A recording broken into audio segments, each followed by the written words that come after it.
All right. Good afternoon, YouTube. It's me, all the way Judge Page, aka the Emperor of Female Bodybuilding Talk, coming to you live on YouTube. So, anyway, today is that we talk about certain what's going on in the sport a little bit. But before I do that, as you know, we had another passing in the sport, and that is was a young bodybuilder by the name of Megan Elizabeth, Meg Elizabeth Marshall Corvan. Corvan, that's what's her full name. What I know about her was she earned her pro card back in 2018, but she stepped away from bodybuilding. She was a physique competitor, and she earned her pro card at the nationals, and then she decided to step away from the sport of bodybuilding for her own personal reasons. There's no details of her death as yet. And from what I was seeing when I was looking at her IG and social media stuff, that I think it wasn't the cause, it was bodybuilding herself, because she long since got away from the sport. So to her and to her family, I want to wish my condolences.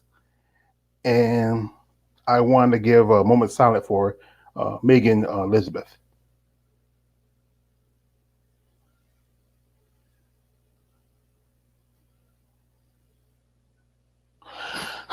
Well, thank you for listening, and rest in peace to a beautiful soul, wherever she is, and let's remember her as best as we can. Now, if you look at the subject of today, is there's no shows going on, not till we won't have any shows until we have the Savannah Pro coming up this weekend, and next week we have the Rising Phoenix Women's Bodybuilding Championship, which is associated with the Arizona Pro. But the thing is, the subject we talk about is the growing number of women in the sport now. Now, the sport of bodybuilding for a good while has always had this story of it behind it, have people trying to put the nail in the coffin, as they may say. It's back in was around about 1999. There was almost no Miss Olympia, but they were able to scrap it together and had two shows, Miss Olympia and the Strength Extravaganza. Oh, Jared just came in, and we'll start. Yo, Jared. Yo, how's it going? Fine, sorry, fine with you. So you just started talking about the. I just started, and he just came in, and I was mentioning how bodybuilding was almost at this point where it was no female bodybuilding at all. As you know, back in 1999, they almost didn't have Miss Olympia, but they was able to scrap one together. They had two shows that year. Yeah, Miss Olympia, and I think they had the Strength Extravaganza. And that was two different shows at one time. Was it also like the World Pro too? I think also. That's what I think it was. That was a call. I know it was two shows, and I know Laura Crevel won one of those shows, and Kim Zvetsky, she won her fourth Miss Olympia at that show. Okay. Yeah, because they had two shows at once. And in 2000, they did have Miss Olympia, but that's when the IFBB had put in the weight classes. To me, they never, as a standing from a sense as a fan, there was no point to it. I mean, if you go to amateur level, you shouldn't have weight classes. Either you step up or you step out. I know some competitors have stepped out. And from standing from now, as I'm learning a lot more about the sport, I think in a way it was a kind of a good idea. It kind of helped some competitors who had a tough time going head to head with some of the bigger girls.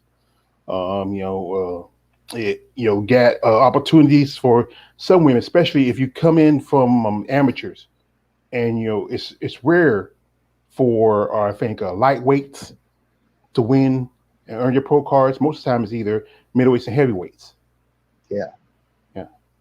And it did help for a while, but then eventually went back to the same old. And so that's fair.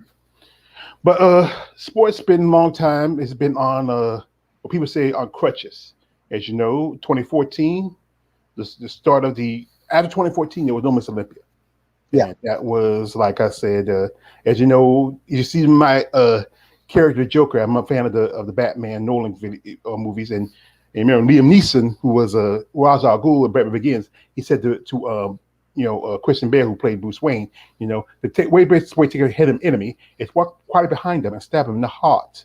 And that what the IFBB did to female bodybuilding. They walked up behind them and stabbed them in the heart. Exactly. But Yeah. then there was like Wings of Strength there to take them to the hospital. Yeah.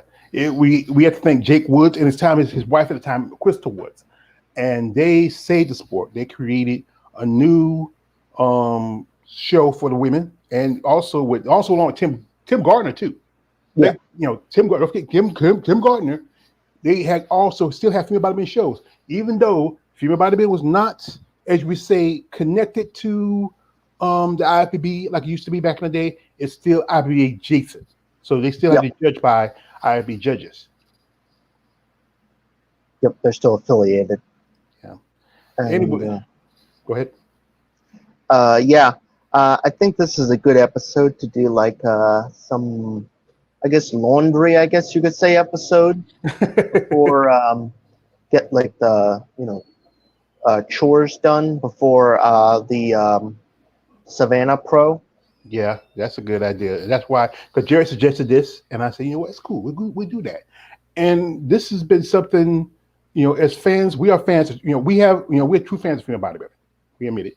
Yeah. I'm starting to grow a little favoritism to physique because it's still bodybuilding, even though it's it's kind of like back in the day of weight classes, but there's also other divisions I'm starting to really take a look at. As recently I did a video where I talked about women's figure competitors, and I've been looking at wellness.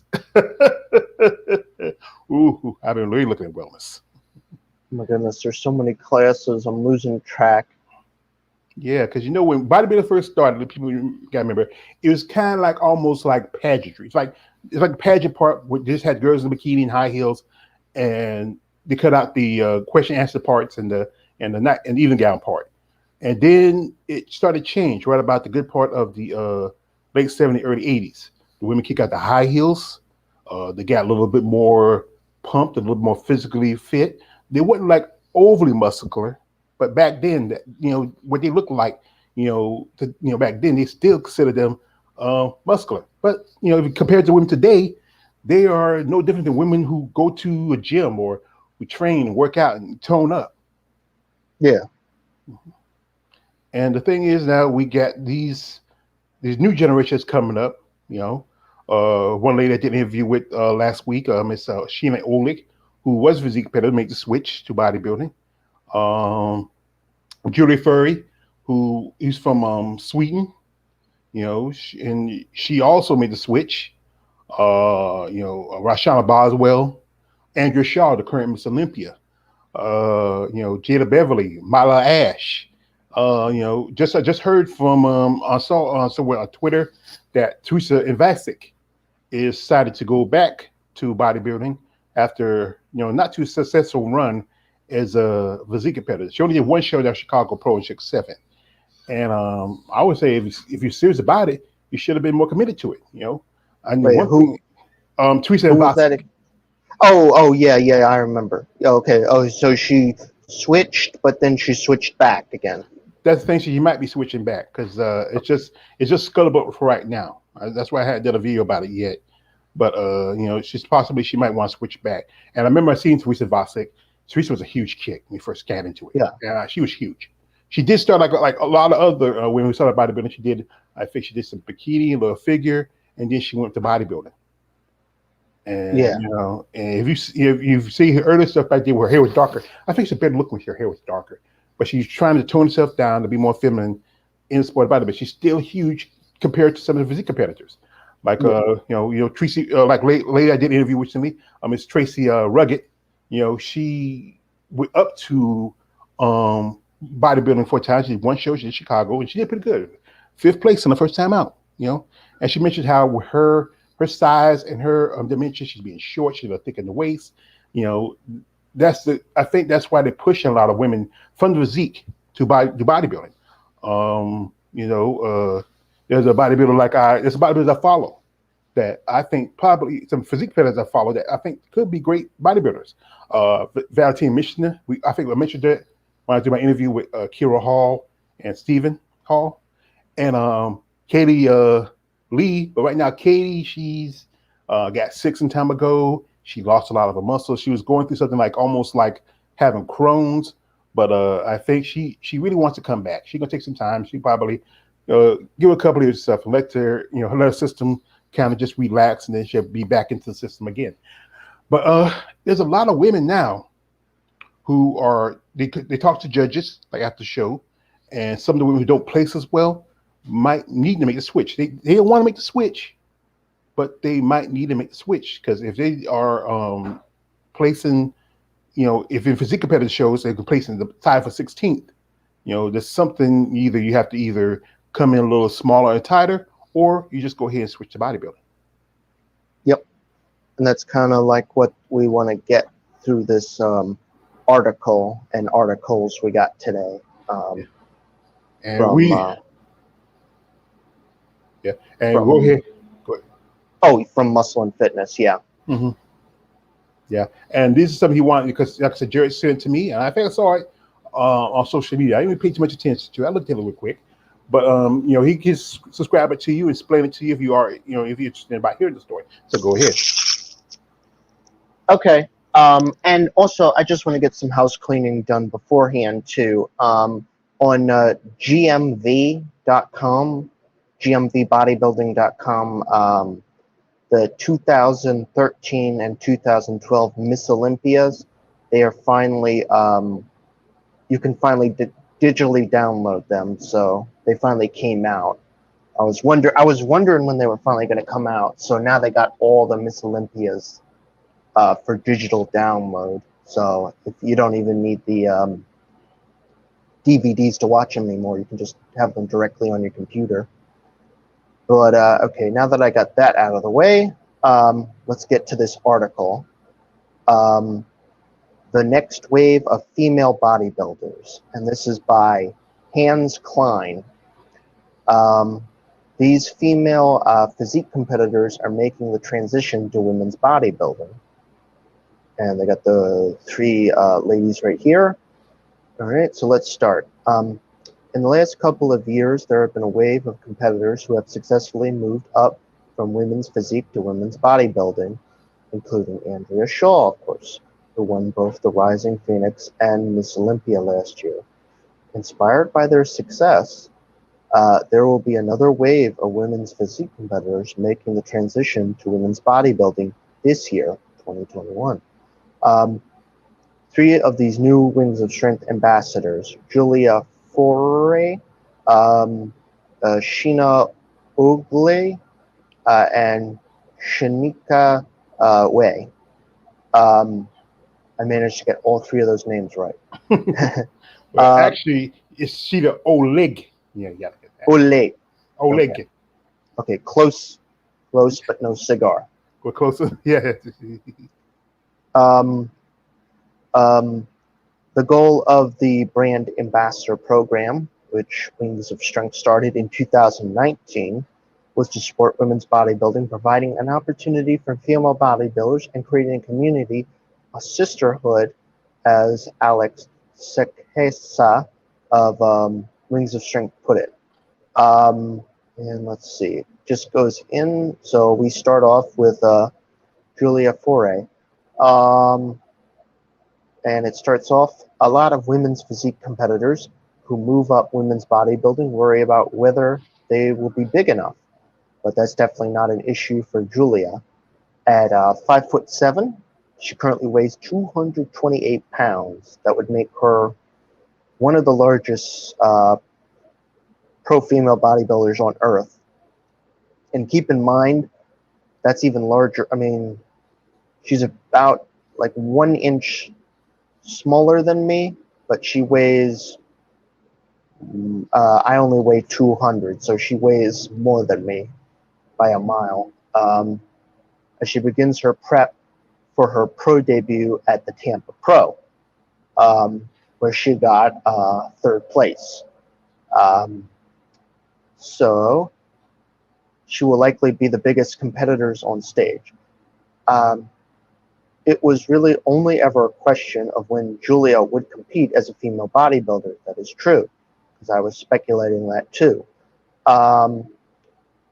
Growing up in Switzerland, she fell in love with the look of muscle on women as a teenager and was always in awe of female bodybuilders. She was inspired by Kim Chevesky and Lena Popa, who used to train at the same gym as her in Zurich. Oh yeah, Lena. She is Romanian, but she went to like Switzerland or something, and even once autographed her lifting belt. She started competing in women's physique and turned pro at the Arnold Amateur in 2019. At that time, Julia didn't think she was yet ready for women's bodybuilding and was planning to make her pro debut in women's physique last year. Women's bodybuilding is a big thing for me and I wanted to honor it, she said. I didn't want to get on stage and look like I'm not there yet, but the pandemic changed her plans. She decided to take the opportunity to have a long off season and put on some more size. I just love to be as big as a woman, she says. Julia is now working with Brandon Ray, who also works with Alicia Young, another of Julia's favorite female bodybuilders. And Brandon is also a pro male bodybuilder coach as well, and is focused on conditioning and detail.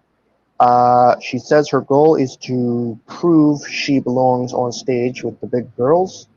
It's a dream come true to finally get on stage as a female bodybuilder. I want to look like I have the right to stand there. So that ends it for the part of the article for Julia. What do you think so far? Well, that's pretty good because a lot of people who don't know Miss Furry, I'm gonna put up a real picture real quick about her, and and she's pretty impressive. She competed to Tampa. There's a lot of talk that she might have maybe got as high as maybe as far as winning or maybe taking second, third place.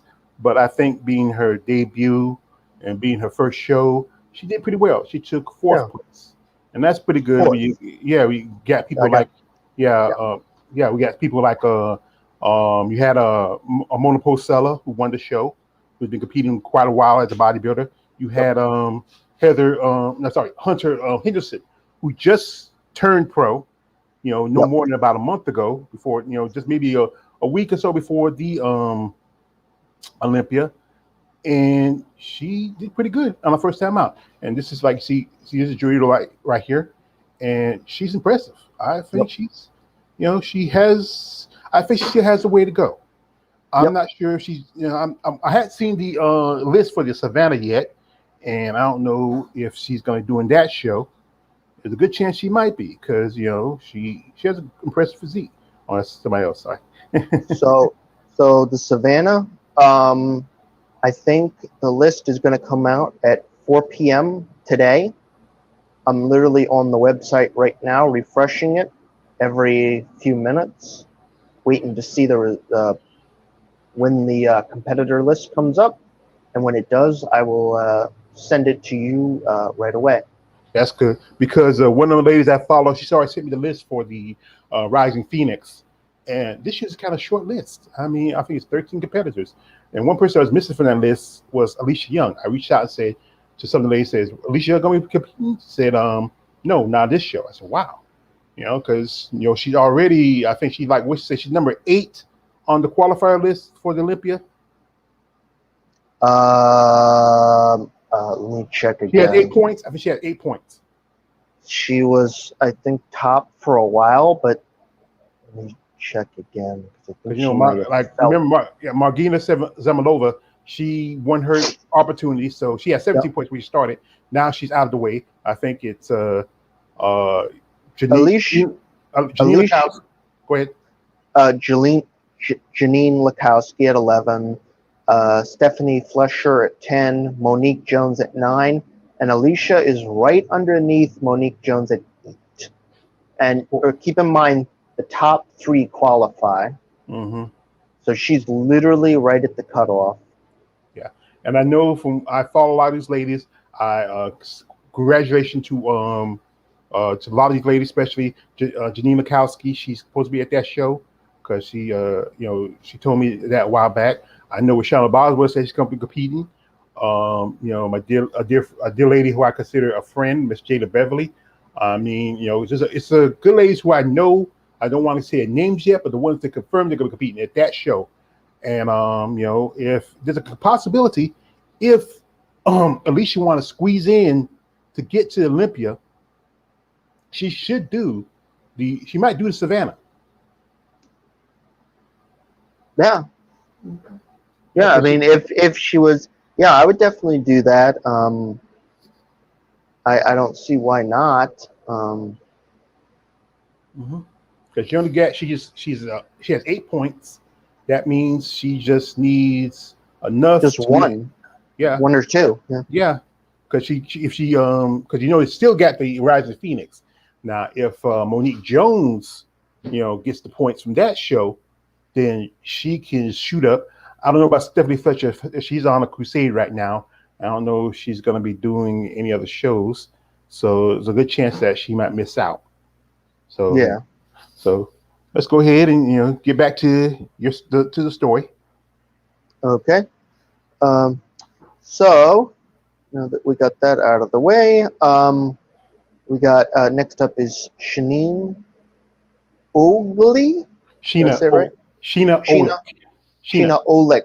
Okay, yes. Sheena Oleg. Okay. Jersey girl Sheena Oleg turned pro in women's physique in 2012, placed 5th at the Tampa Pro in 2019. So that's a bit of a, what do you call it? Time gap. Last year, she decided to compete as a female bodybuilder at the Chicago Pro, where she placed 9th. And then she went back to women's physique at the Rising Phoenix, where she placed 8th. So that was 2020. But this year, she's all in for female bodybuilding. I couldn't be more excited, she said. And we all know what happened this year. She placed 1st at the Chicago Pro. Chicago. Yep. Yeah. Okay, so the last one again. Yep. Sheena, a former track athlete, had been lifting since she was a teenager. By last year, her body had developed to the point where she was on the cusp between 2 divisions. 3 days before the Chicago Pro, her prep coach, Trey Hodge, suggested that she make the jump to women's bodybuilding. They had followed the success of competitors like Isha Hadley and Mayla Ash. Mayla Ash and Isha. At previous shows that year, and thought her look would be a good fit for the new era of women's bodybuilding. At 5'7", she competed around 158 pounds. Since last year, she has changed the way she trains, and she's now doing fewer reps with heavier weights and put on more size. Right now, she is 194 compared to 117 in off-season when she was competing in women's physique. It feels very empowering, she said. I feel strong and like to develop my body. I see it in my chest and shoulders and back. One of the biggest supporters is Monique Jones, who also works with Trey Hodge and helped her adjust the ways she poses. The 37-year-old says she plans this year to make a splash in women's bodybuilding. She certainly did. She's going for the Chicago Pro, which she won. That same show where she made her debut at female bodybuilding last year, and the Tampa Pro in August. She did not compete in Tampa Pro because she had already won her pro title. I want to make it on the Olympia stage, and she did. So, that pretty much sums her up. Yeah, and like I said, I did an interview with Miss Oleg last week, Nice. and it was a nice interview. If you checked it out, you watch it. It's in the just subscribe to my channel. You can watch it. Also, while you're here, donate to those ladies, and also do it to me. I got a Cash App. I got a Vimo now, Nice. and also just help us out a little bit. We can use a little bit. I mean, I might share some with my brother Jared here. Well, I mean, you can help out George. I don't. I don't need the money, honestly. I do this literally for free. Um, I think I've spent literally thousands of dollars probably on female bodybuilding, like just DVDs wise, purchases, live streams, all that. I don't even know the number anymore. Um, I don't need the money. I don't want the money, honestly. I mean, I do all this for free only because this is what I believe in and this is what I care about. And I respect that But about you, brother. yep, And like I said, with Sheila has an impressive body. She has the classic lines and looks that I think they're looking at now. As it's just, she's just a beautiful lady too. I mean, generally, I mean, yep, there's some women in this sport that get a lot of, get a lot of BS because it's short of them being bodybuilders. And she's still young. She's 37, as Jared said, and she's hitting her muscle maturity. I think a good number of female bodybuilders, it's different ranges. I mean, some hit their muscle maturity around about late 30s to mid 40s. I mean, it's all depending on the competitor, and she's been in the game for quite some time. And this is a great lady, and I would say check her out her social media, and reach out to her. And like I said, this is what I keep telling you guys: no D pics. Be yep, respectful of these ladies. They like y'all. We like the fans, but they don't like the weirdos. yep, yep, definitely. Mhm. And last but not least, we got Shanika Way, um, and she won her Vancouver Pro in 2019 on her pro debut as women's physique competitor the day after she turned pro, and placed 10th at the Miss Olympia. I mean the women's physique Olympia.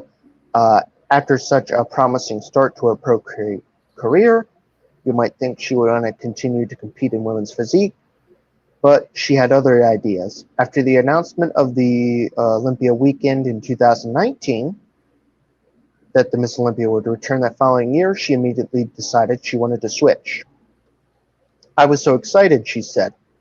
The 32-year-old, who is from Vietnam and now lives in Singapore, had begun training only a few years earlier and always inspired by female bodybuilders, especially Linda Murray and Alina Popa.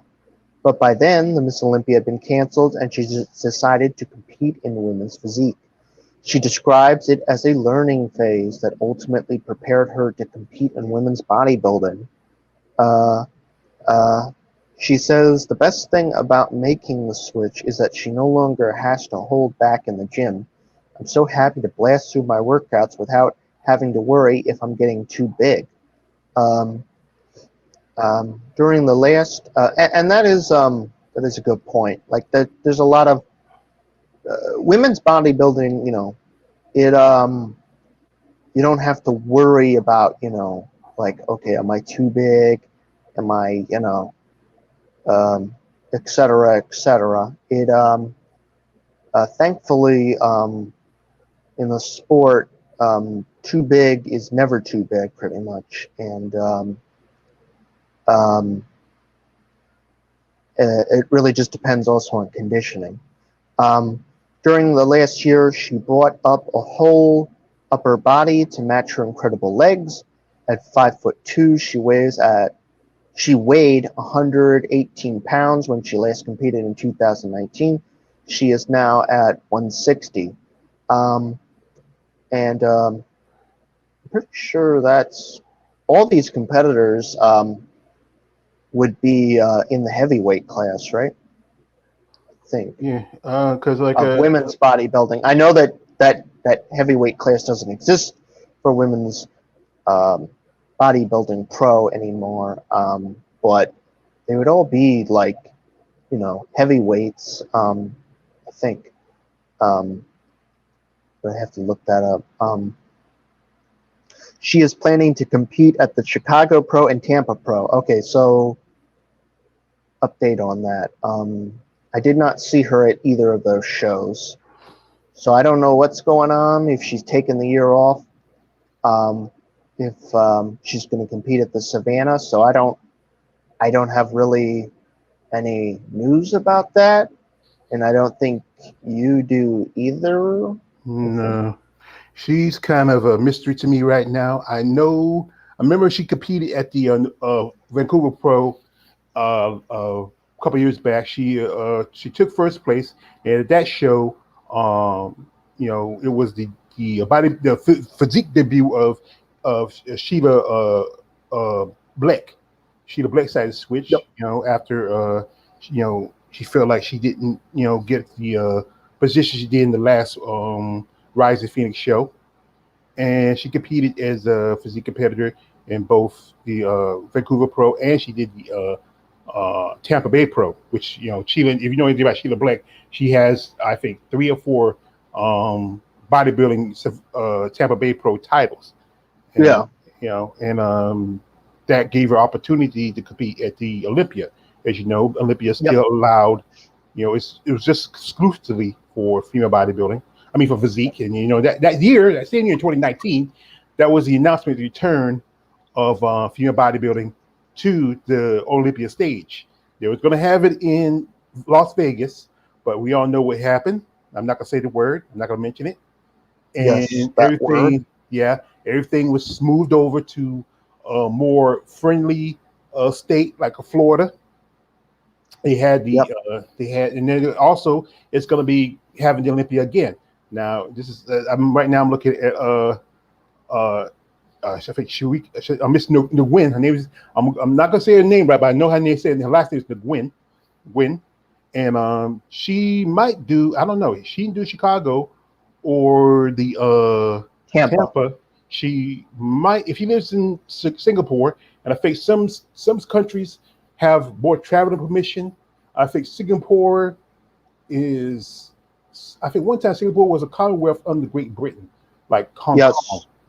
Yeah, like Hong Kong used to be. It is one of these. It is. It's an interesting little city state. It's one of these places that is very multicultural. I think there's so many ethnic groups and people live there. It's like it's an interesting place. Very nice place to live, from what I've heard. Yeah, I haven't been there. I mean, I'd like to go sometime, but yeah, I mostly know it from my World War II documentaries that I always like to watch, because I'm a big history buff too. And the Battle of Singapore, interesting battle to go over. But anyway, yeah. Speaking of Sheila Black, I find it interesting that her name has also not come up as somebody to switch back to women's bodybuilding with the Miss Olympia announced. It's interesting. Well, I follow Sheila Black on social media. She's on Twitter and a couple others. Used to be on Facebook. She's not on Facebook much anymore, but she's mostly on Twitter. And she's not really, after what happened at the, I think it was the 2017 Rise of Phoenix. She's, 2017, 2018, one of them, I forgot. She really wanted to take a step back. She felt like, she felt like she should have got higher. I think she took 4th at that show. That was the show when Anita Popa came back. I think there was one where she was like 2nd place at the Rising Phoenix or something. I think that was 2016, I believe. That was so too. Yeah, 2016. and I think she feels like, you know, if you look at Sheila, you know, and you know, her physique is kind of, she's very lean, very compact. She's a great poser. You know, right here, I mean, looking at uh, Nguyen, you know, she's, you know, just as, I mean, she might, with Nguyen, I think, we go back with Nguyen, we talk about Sheila here. I think with Nguyen, she's going to probably do maybe the Toronto show, because they're still going on, you know. She it well, actually, in the article here, because I stopped halfway. She was planning on competing at the Chicago Pro, Tampa Pro, and she also hopes to get an invitation to compete at the Rising Phoenix. So there you go, and Yeah. to qualify for the Miss Olympia. So I don't know if she's going to be at Savannah or the Rising Phoenix, and then go on to Miss Olympia. But we'll see what happens.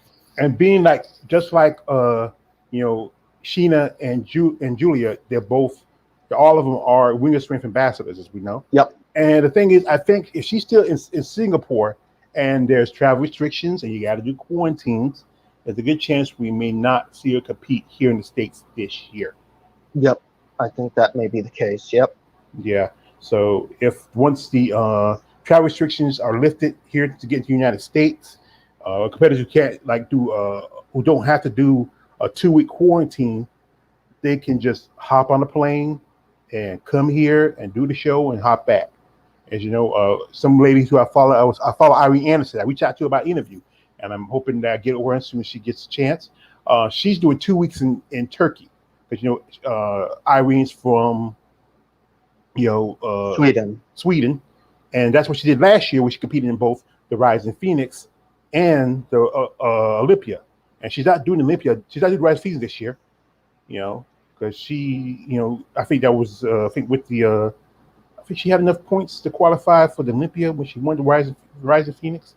You know, she did that many shows, but she qualified from, I think, last Rising Phoenix to do the Olympia. And you know, and now she's made top 4, you know, actually she's 5th, making top 5 in the Miss Olympia. That gives her automatic bye for this year's Olympia. Nice. Yeah. Yep. But like I say, there's also a little bit more information. I also found another article at Muscle and Fitness for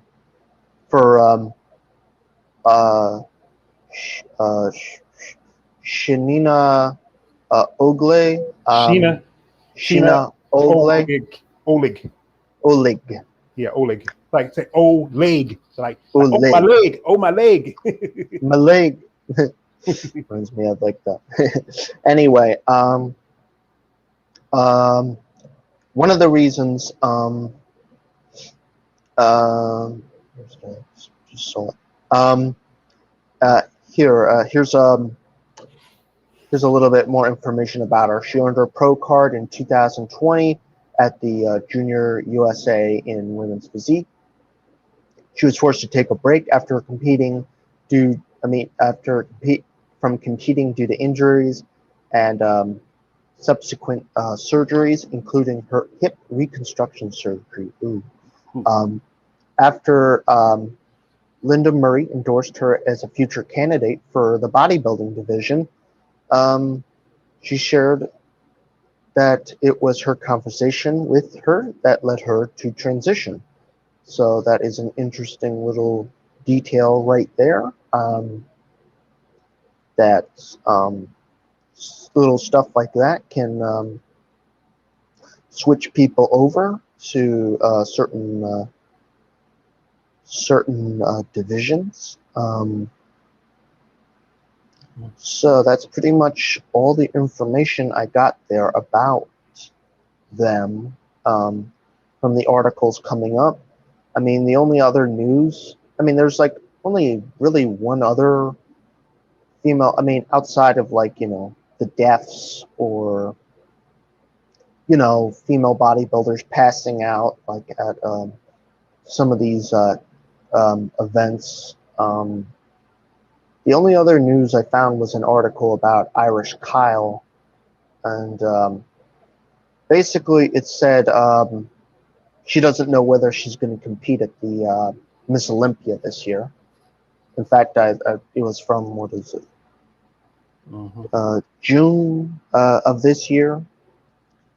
And basically she said she doesn't know whether, okay, yeah, June 16th, 2021. And this is also from Muscle and Fitness. Bodybuilding legend Irish Kyle takes on new challenge, Las Vegas gym owner. But will the 10-time Miss Olympia give the O another go in 2021?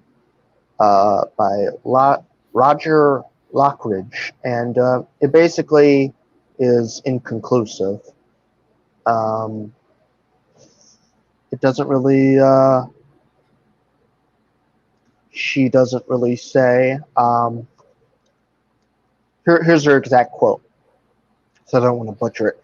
It pretty much runs through my mind every day, she says. I haven't made a decision or come to a conclusion. Time is running out. I have to weigh. Is there a reason that I should go back on stage? What is the reason? Is it because of money? Is it because I'm competitive?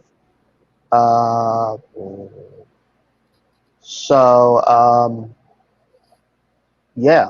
So we don't really know if she's going to compete this year or not, and we can only speculate.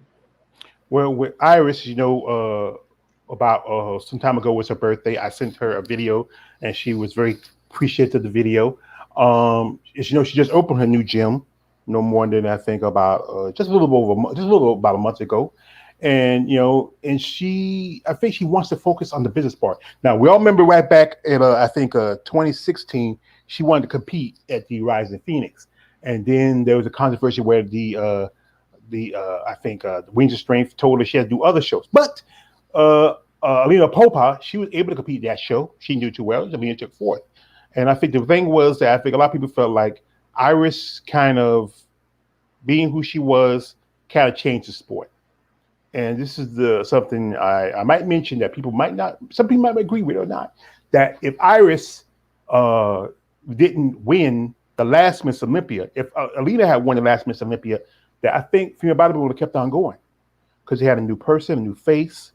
But judges, they go by who's the better condition, the better shape, and Iris is just a genetic wonder. That's why she won that 10th Miss Olympia, and I think that's why Olympia saying, well, Iris will do much for female bodybuilding. I hear that people were saying that she don't promote as much, but because one thing is, she wasn't making much money. That's why she was doing both the the Miss Olympia and the Miss International. And because of that, they dropped Miss International, and then wasn't long before it, they dropped Miss Olympia. But some people felt like if Alina or somebody else had won either of those two shows, they would have kept on going because they had a new face, somebody different, but it's just how it is. And that's the excuse. They said excuse. Most of the thing was they're saying that they wasn't getting much money, but the Miss Olympia was connected to the Olympia, so people still buying tickets to come to the show. So I don't know how much I believe of that. I think they were just coming up with some excuse just to get rid of it or something for a while now. And I also think it's probably because Irish is a very reclusive, private person. She mostly likes dealing with her fans and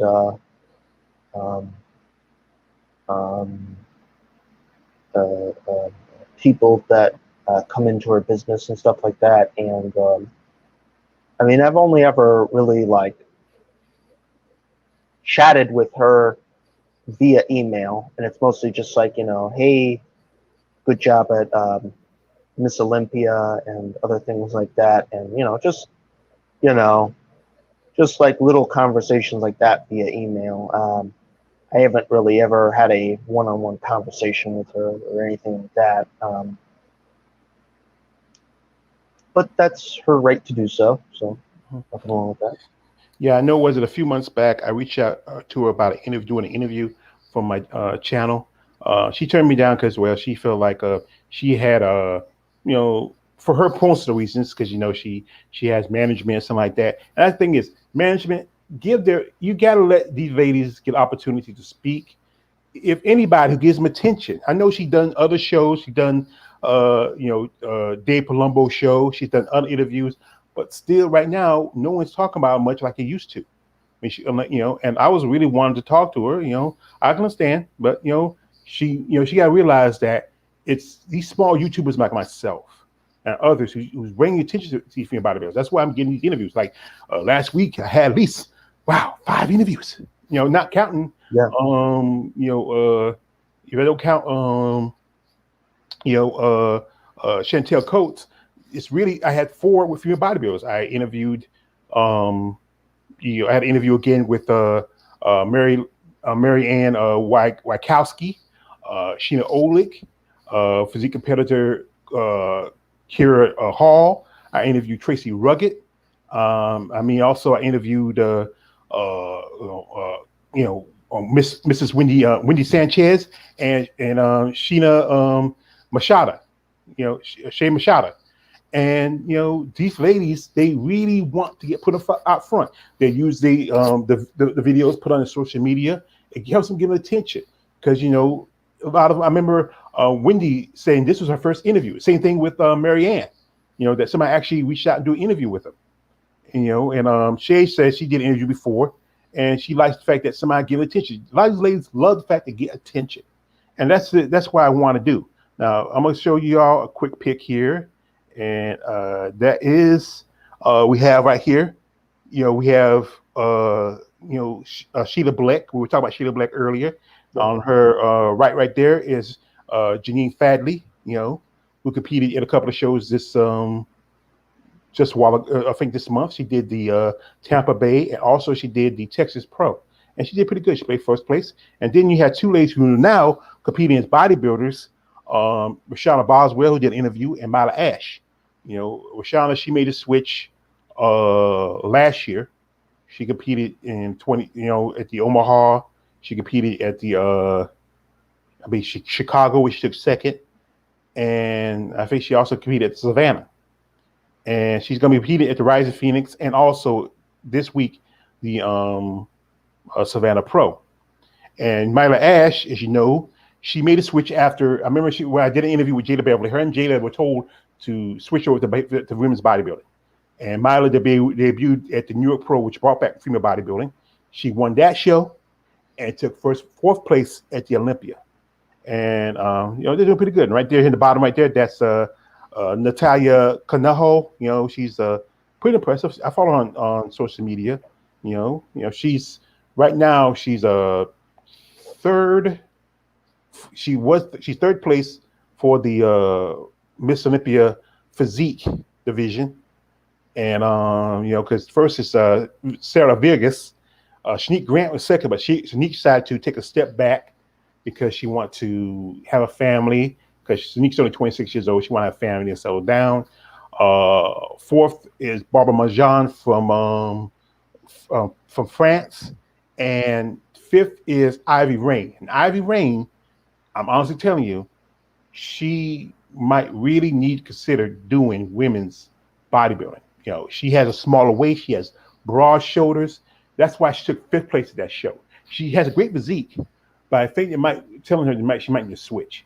And she do switch, she might do pretty good when she switch over to female bodybuilding. Yep. Yeah. But yeah.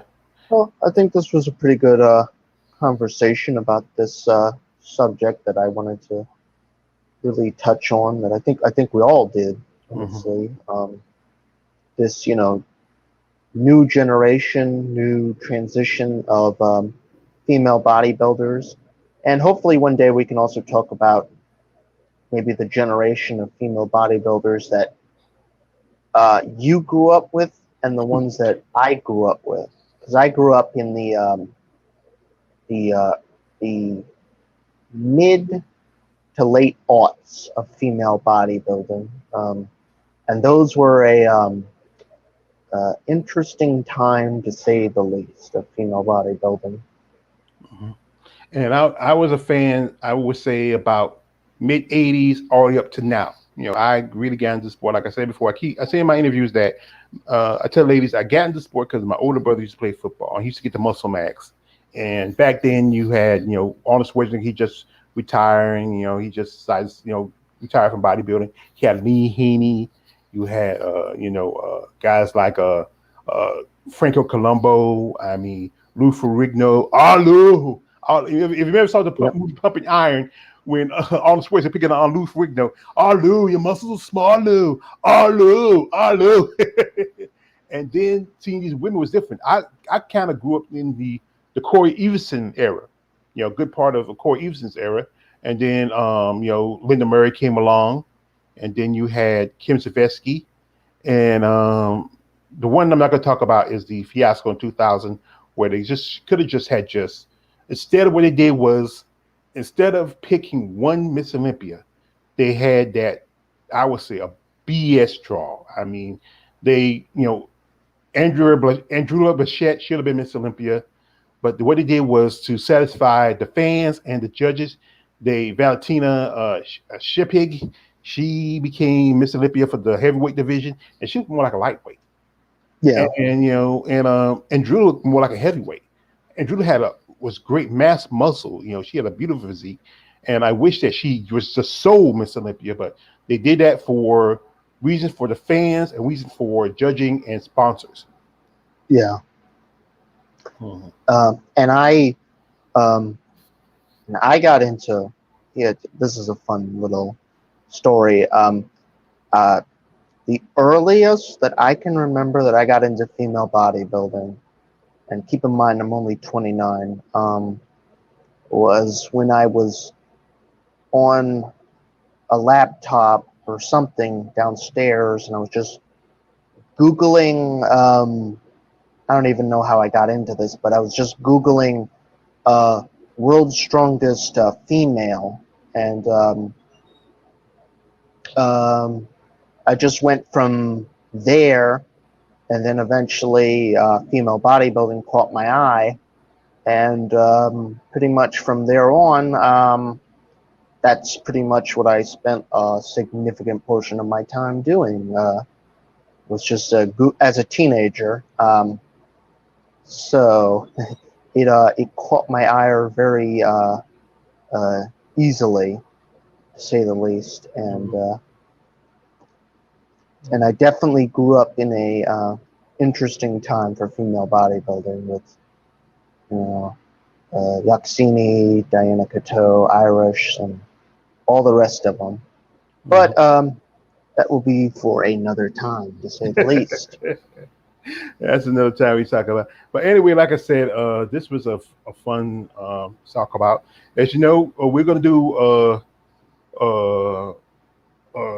a thing for the upcoming Savannah, and I might watch the Savannah.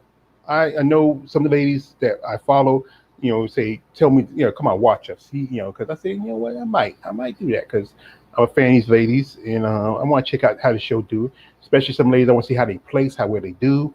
I know the shows are long, but I think I can survive it.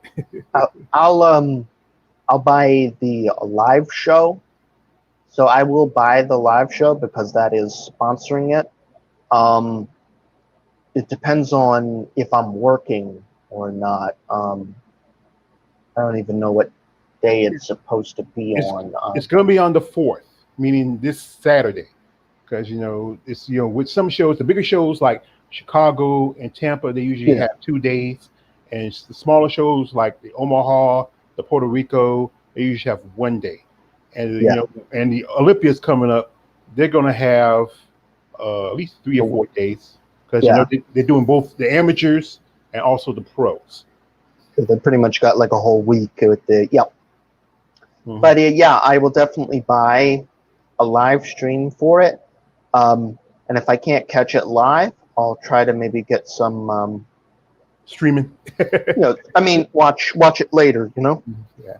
But I will definitely buy it to support with our pockets. Yeah. To say the least.